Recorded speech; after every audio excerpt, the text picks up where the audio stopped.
lot of you hanging on. We'll go right to the phone lines. Talk first to Roger. He's listening in Clarion, Pennsylvania, Sirius XM 131. Hi, Roger.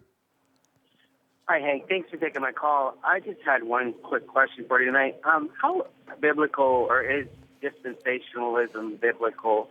I'm having a real hard time understanding it from an eschatological view, exegetically, and I just wonder what your stance on that was.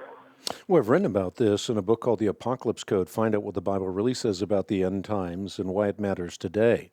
But I reject the notion that God has two distinct people with two distinct plans, necessitating two distinct phases of the second coming, a secret coming and a second coming, although there are fine Christians who would argue in a different direction.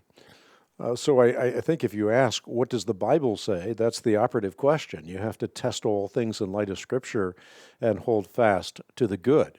I think God has always had one covenant community, one chosen people, beautifully connected by the cross and illustrated by a cultivated olive tree that Paul describes in the New Testament. So from my perspective, dispensationalism is not a viable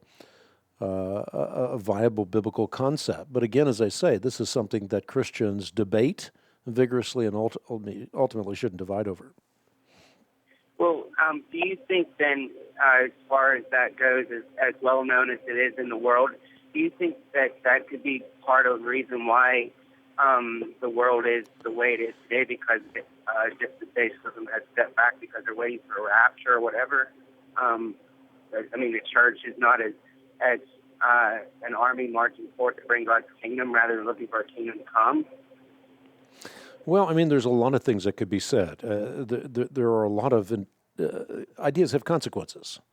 And perhaps you could argue the consequence that you just argued, but there are a lot of arguments that simply are inviolate. In other words, there's no question whatsoever that in the dispensational model, the Jews who are now being, as it were, herded into the Holy Land are expected to be killed in a bloody Holocaust during the Great Tribulation.